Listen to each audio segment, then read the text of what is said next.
Como eu disse, este é o primeiro domingo do Advento, então nós vamos voltar a este primeiro cântico que celebra a chegada do Salvador, o cântico de Maria. Crianças, vocês podem dividir a folha que vocês têm aí em duas partes, tá? Nós vamos fazer 2 desenhos, escrever algumas coisas a respeito deste cântico. Irmãos, oração e louvor são a linguagem do povo de Deus. É assim que o povo de Deus se expressa, inclusive não só em relação a Deus, mas em relação uns aos outros, né? Paulo chega a dizer para nós falarmos uns com os outros com salmos, hinos, cânticos. Essa é um tipo de linguagem, a linguagem do povo de Deus, a linguagem das Escrituras também, a linguagem do coração, a linguagem de uma mente transformada, de um coração redimido. Mas oração e louvor também são uma resposta àquilo que Deus nos revelou, a revelação de si mesmo na sua palavra, a revelação de si mesmo nas coisas criadas, na história. E se há uma resposta que damos a Deus, é porque Ele é quem fala primeiro. Nós estamos respondendo, é Ele quem toma a iniciativa de falar, de se revelar, de levar adiante o seu plano salvador. E é por isso que oração e louvor não servem primeiramente a nós mesmos. Oração diz respeito a Deus. Ela tem efeitos em nós, ela nos transforma, ela nos coloca no centro da vontade de Deus, elas inclinam o nosso coração, as orações, os louvores inclinam o nosso coração a Deus, tornam nossas vontades submissas à vontade de Deus e, portanto, honram em primeiro lugar a Deus e não ao homem. Não tem tanto a ver com as nossas vontades e desejos, mas com Deus. E toda oração e todo louvor verdadeiros, obviamente, então, tem Deus como o centro, como o tema principal. Novamente, não são tanto os nossos anseios, embora possamos expressá-los de maneira livre, sem qualquer barreiras, mas é o caráter de Deus, são os feitos de Deus, é o que Deus realizou e vem realizando na história que devem encharcar as nossas orações e os nossos louvores. E o Natal foi celebrado com orações e com louvores, tanto na terra, por meio dessa jovem futura mãe, por meio de anciãos, mas também nos céus, por meio dos anjos, que cantaram glória a Deus nas alturas. E o evangelista Lucas registrou esses vários cânticos, os cânticos natalinos, os cânticos do Advento, que ficaram conhecidos pelas suas palavras iniciais na língua latina. Então este que nós lemos no início desse culto é o Magnificat, né? Tem a ver com a palavra engrandece, né? Magnifica, exalta. O segundo é o Benedictus, bendito, o Nunc Dimittis e o Glória. Então, ao longo desses 4 domingos do Advento, nós vamos examinar cada um desses cânticos natalinos. Então, o cântico de hoje, Magnificat, foi entoado pela jovem Virgem de Nazaré, que fora escolhida para trazer ao mundo, para gerar aquele que seria então o Salvador, o Redentor, Jesus Cristo. Embora a gente não tenha lido a narrativa que antecede ao cântico, é importante a gente relembrar o que está acontecendo aqui, para entendermos então o contexto desse cântico. A partir do verso 26 na sua Bíblia, nós temos então o relato do anúncio do Senhor. Nós não vamos ler a narrativa, mas só relembrarmos algumas coisas. Veja que o anjo aqui não faz muita cerimônia, né? Ele já chega para Maria, alegre-se agraciada. Daí vem a expressão, né? Cheia de graça. De fato ela é agraciada, ela não tem graça em si mesma, ela recebe graça da parte de Deus, recebe o favor imerecido de Deus. Então o anjo já chega e vai direto ao ponto. Agora você imagina uma jovem lá pelos seus 15 anos de idade, né, sendo preparada para o casamento, uma jovem, né, humilde, quietinha, recebendo a visita deste ser angelical com esta mensagem, e ouvir dele também de maneira muito direta: não tenha medo, você ficará grávida, o Espírito a envolverá e você dará à luz simplesmente aquele que é o rei davídico prometido. Imagina isso, imagine isso. O que não deve ter passado, o turbilhão de emoções que toma o coração então de Maria. Ela faz uma pergunta aqui, não por desconfiança, não por descrença, né? Como acontecerá isso se sou virgem? Ela quer compreender.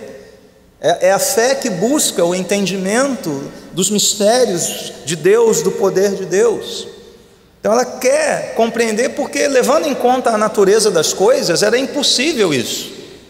Ela não poderia ficar grávida, não era casada ainda. Ela queria compreender como Deus ia fazer isso. Mas tem uma segunda camada dessa pergunta de Maria, que vai provar muito o seu coração, o coração dela, que é o seguinte: isso leva em conta as consequências de uma gravidez sem casamento na cultura antiga, na cultura judaica. Não era esperado que uma moça nessa idade, virgem, engravidasse sem ter tido núpcias com seu esposo. Isso seria um verdadeiro escândalo. E José poderia então anular o matrimônio, né, por traição. Então veja, há algo aqui que vai provar o coração e a fé de Maria. Não só o poder de Deus, mas as consequências da manifestação desse poder em nossas vidas. Então veja que parece que Deus às vezes nos coloca, né, numa esquina, numa bifurcação. Olha, agora é pela fé mesmo, viu?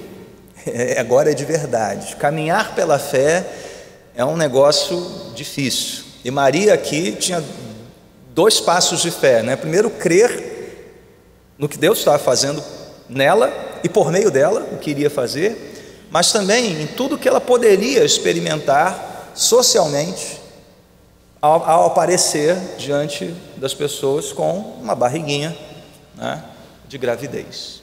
E é assim, né, a nossa vida de fé, meus irmãos. Nós somos provados também desta forma, né? Que o mundo vai pensar, não importa. O que importa é a resposta que Maria dá aqui: sou serva do Senhor, que aconteça comigo conforme a tua palavra. Isso é tido até como uma primeira oração antes do Magnificat, né? Faça-se comigo, fiat mihi, conforme a tua vontade, seja feita a tua vontade. Maria ouve, recebe, crê e se sujeita. Essa é a vida de fé. Esse é o coração pleno da graça do Senhor Jesus Cristo. Então veja, ela tem essa prontidão de obedecer. Que coração humilde e cheio de fé. E eu pergunto, nós estaríamos dispostos a viver em total submissão a Deus, como Maria o fez, ainda que os desdobramentos da sua fé, da sua decisão, do seu propósito possam te causar toda sorte de problemas diante do mundo, como poderiam causar com ela? Esse é o passo de fé que cada um de nós é chamado a dar. Mas embora Maria possa ser reconhecida como agraciada e como virtuosa, uma mulher humilde, cheia de fé, o seu filho é quem seria o perfeito exemplo de humildade e submissão.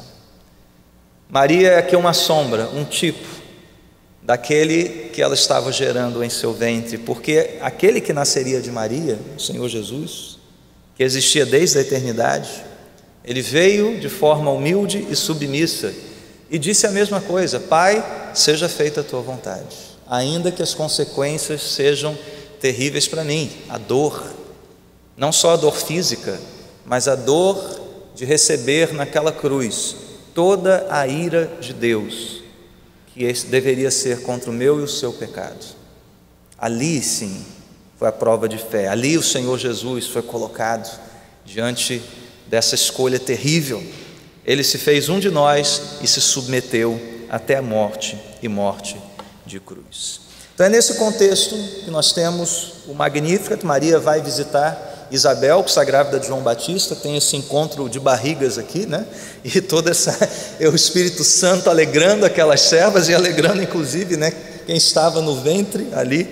E Maria então é levada pelo mesmo Espírito a cantar ao Senhor. O que salta aos olhos desse cântico de Maria, uma visão mais panorâmica dele, é a semelhança com outro cântico, o cântico de Ana, entoado ali em 1 Samuel, quando Ana também sabe que vai ficar grávida de Samuel, que seria profeta, juiz, sacerdote, e ela canta coisas muito semelhantes ao que Maria está cantando aqui. Então vemos que Maria reconhecia esta passagem e viu em Ana então uma espécie de inspiração para o seu cântico. Mas também temos muitas semelhanças com os salmos que nós temos pregado aqui domingo pela manhã. Alguns especialistas, alguns estudiosos identificaram no Magnificat cerca de, pelo menos, assim no mínimo, 12 correspondências com trechos do Antigo Testamento. Então nós vemos, isso é importante, nós temos aqui uma jovem de seus 15 anos de idade, que não passou pelo processo de educação formal, não tinha negócio de escola, fazer séries, não tinha nada disso. Ela aprendia com a casa, com a vida, com pessoas falando, com os mais velhos, com os seus pais. Nós temos uma jovem de 15 anos de idade aqui, cantando a palavra de Deus, entoando em poucos versículos trechos do Antigo Testamento em forma de salmo, semelhante a um outro cântico, o cântico de Ana no Antigo Testamento. Mas isso deve nos fazer refletir da seguinte forma: só pode dizer, cumpra-se em mim a tua palavra, aquele que já está cheio da palavra de Deus. O fato de Maria se submeter, faça em mim, aconteça comigo conforme a tua palavra, só revela que ela está cheia da palavra. E o Magnificat expõe isso para nós. Ela está cheia da palavra de Deus. Então, meus irmãos, uma vida de fé, uma vida entregue a Deus, só é possível se você estiver cheio da palavra de Deus. A sua boca vai falar do que o seu coração está cheio. Você só vai se render ao que Deus diz se você ouvir o que Deus diz, se você se alimentar dessa palavra, dessas promessas. E o que Maria faz ao se derramar em louvor é usar as palavras que o próprio Deus inspirou para que ela então as usasse. Então não é de se estranhar que Deus seja o personagem principal do cântico de Maria. Mesmo quando fala de si, mesmo quando fala da sua humildade e da sua bem-aventurança, ela põe tudo na conta de Deus. Não, é o Senhor é quem está fazendo isso por mim, e como nós veremos, pelo próprio povo dele, pelos próprios salvos, pelos salvos eleitos do Senhor. Então, meus irmãos, nós vamos olhar para esse cântico aqui da seguinte forma, o louvor de Maria, versos 46, 47, e as razões desse louvor a partir do pois, do verso 48 em diante. Então, crianças, na primeira parte da sua folha, você vai desenhar um coração e escrever dentro dele louvor. Primeira parte desse cântico que nós cantamos aqui: minha alma engrandece ao Senhor e meu espírito se alegra em Deus, meu Salvador. Veja, aqui Maria não está dando aula de teologia, divisão entre alma e espírito, nada disso. O que ela quer dizer simplesmente é o seguinte: olha, todo o meu ser está envolvido na adoração ao meu Deus. Alma e espírito aqui, se nós pudéssemos acrescentar palavras, estaríamos falando a mesma coisa que Maria. Alma, espírito, coração, mente, homem interior, todo o ser de Maria está envolvido na adoração. E aqui a palavra bíblica coração, por isso que eu pedi para desenhar um coração, é ela quem tem esse significado do todo o ser interior, todo o nosso interior, tudo aquilo que somos diante de Deus está empenhado em louvar ao Senhor. E ela se alegra, ela se regozija em quem? Em Deus. Ele é a fonte da sua alegria, Ele é a fonte do seu prazer. Nele está todo o deleite de Maria.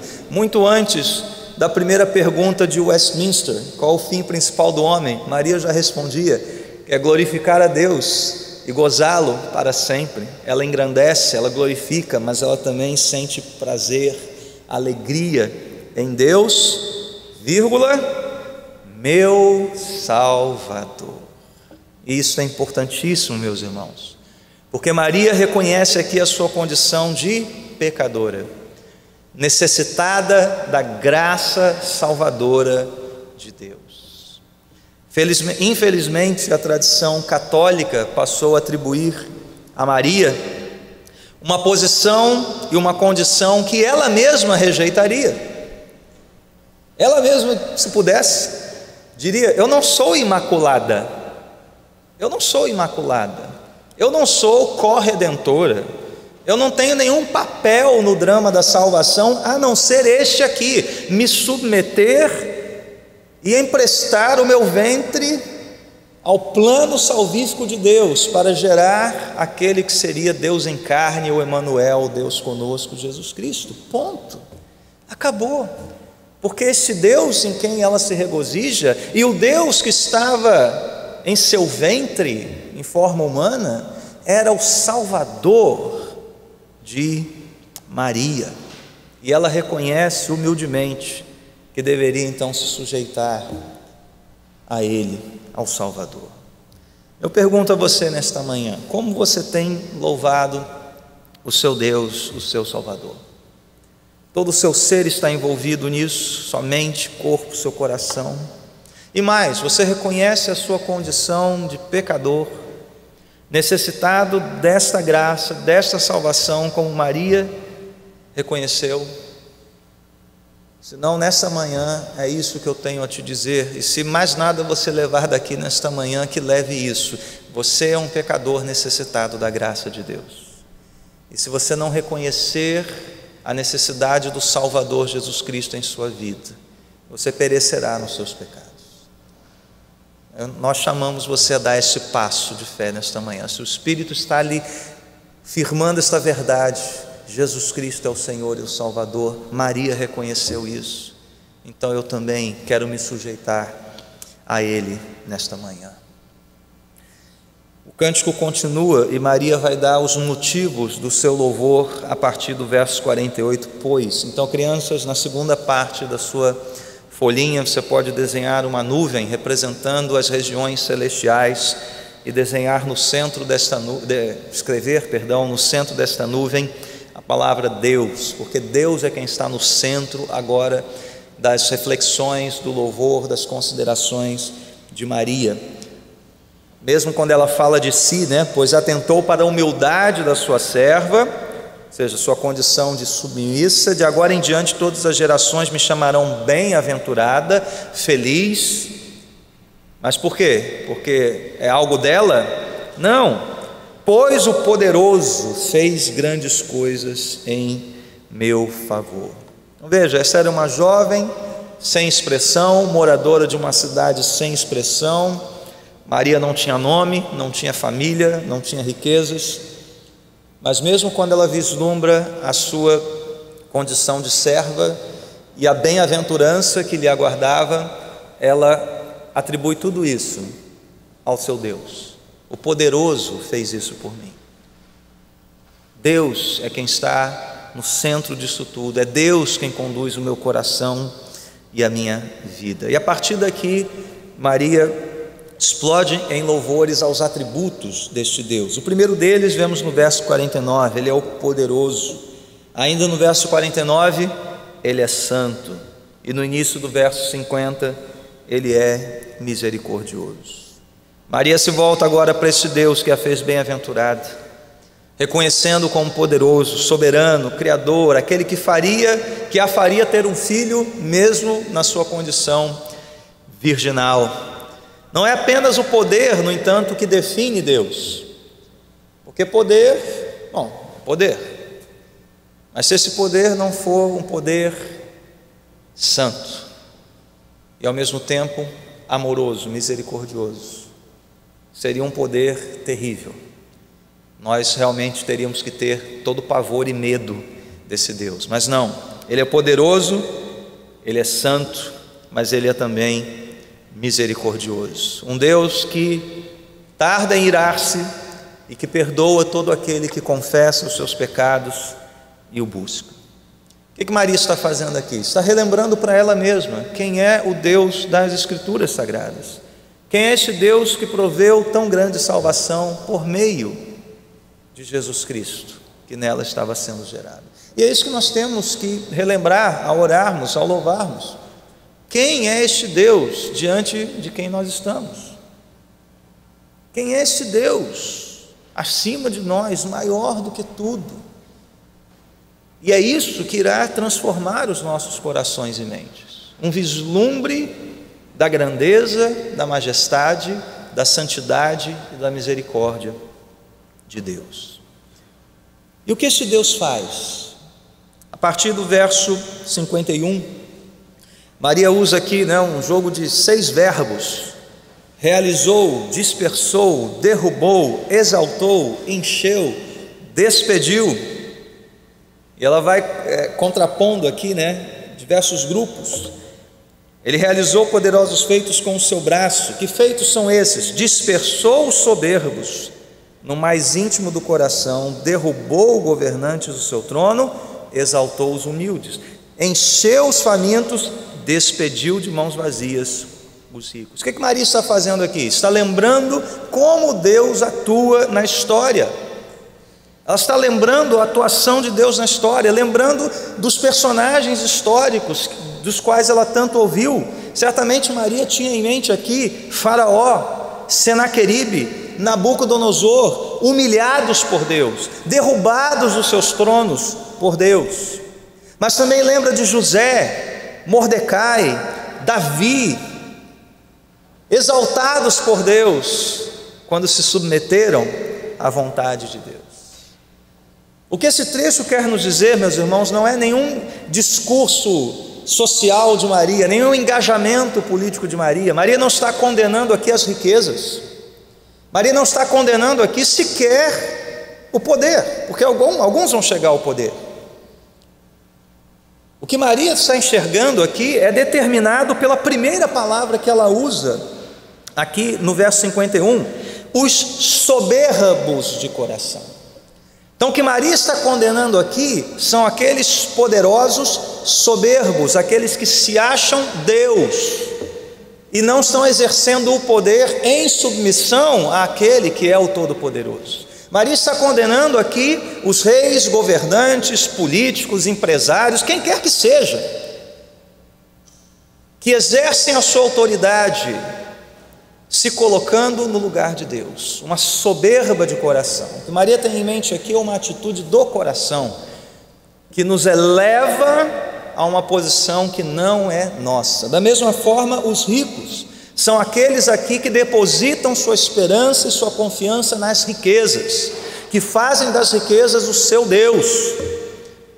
Toda a sua esperança está no acúmulo de bens, na sua conta bancária, e soberbamente chegam a pensar que as vicissitudes da vida, as circunstâncias da vida não vão atingi-los, porque parecem estar encastelados, blindados pelo poder das riquezas.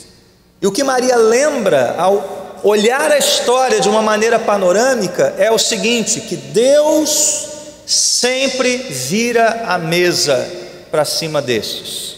Deus sempre subverte esses padrões mundanos, porque no mundo antigo era esperado que pessoas olhassem para um rico e até acreditassem que o favor de Deus estava sobre ele. E Maria diz: não, isso é aparência. Deus enxerga o coração, e se houver soberba ali, Deus vai humilhar, Deus vai trazer a juízo, Deus vai expor a tolice, a soberba, a insanidade dessas pessoas que depositam sua confiança em outras coisas, nas coisas deste mundo. Então, se para o mundo cego, ímpio, Os que se elevam, os que têm poder, os que são riquezas, são celebrados, são exaltados. Para Deus, são os humildes de espírito, os mansos, os misericordiosos, os que choram, os que têm fome e sede de justiça, os pacificadores, os puros de coração. Estes verão o poderoso, esses experimentarão a bem-aventurança do seu Senhor. Nós temos confiança, meus irmãos, de que Deus continua agindo dessa forma, de que Deus é poderoso para fazer hoje, aqui, em nosso país, o que Maria relembrou que Deus tem feito ao longo de toda a história. Nós cremos de fato nisso, pois é o mesmo Deus, é o mesmo Deus, ontem, hoje, o será para todo sempre, incapaz de mentir, incapaz de reduzir o seu poder, de negar a si mesmo. Ou será que nós estamos nos afundando em descrença e desesperança, ou fundamentando a nossa esperança na soberba, na tolice das coisas deste mundo, na vaidade das coisas deste mundo? Será que quando olhamos o aparente avanço e triunfo dos soberbos, nós murchamos, nós ficamos cínicos, céticos, ou estamos renovando a esperança de que um dia Deus agirá novamente como agiu no passado e derrubará essas pessoas dos seus lugares altos? O final do cântico, Maria se volta especificamente para a história do seu povo. Ajudou o seu servo Israel, lembrando-se da sua misericórdia para com Abraão, o pai da nação de Israel. Então, crianças, ao redor dessa nuvenzinha que você escreveu Deus, você pode escrever tudo que Maria disse sobre Deus aqui: poderoso, santo, misericordioso, né? Dando a volta assim na nuvem ou em cima dela, mostrar quem é o nosso Deus, um Deus que age em favor do seu povo. E aqui nós vemos mais uma vez a compreensão de Maria do caráter de Deus. Do mesmo modo como Deus havia agido no passado do seu povo, Maria reconhece que Ele estava agindo mais uma vez, só que agora por meio do cumprimento das suas promessas, na vinda do Messias. Então, se Deus lembrou-se da sua misericórdia para com Abraão, agora Ele está lembrando de novo da sua misericórdia para aqueles que irão crer no Messias, no Salvador, Jesus Cristo. É assim que Deus tem agido na vida do seu povo, e foi de fato o que Ele fez por nós que estamos aqui hoje, quando esse Salvador de fato nasceu, viveu uma vida perfeita, foi à cruz do Calvário, nos redimindo dos nossos pecados e vencendo a morte ao terceiro dia. Um dia nós estaremos, meus irmãos, face a face com Ele, e nós iremos, como Maria, engrandecer ao Senhor de todo o nosso ser. Essa é a sua esperança? É isso que você vem alimentar e vem renovar a cada domingo? Que seja assim com o seu advento, que você olhe para o passado, que você olhe para a manjedoura, para a cruz, para o túmulo vazio, e imediatamente os seus olhos sejam levados aos portais da eternidade, de modo que a sua fé seja renovada, de modo que os seus lábios expressem um louvor genuíno, alegre, confiante neste Deus sobre quem Maria cantou tão belamente aqui. Mas é o nosso Deus, é o Deus que age hoje em nossas vidas. Amém? Louvado seja o Senhor.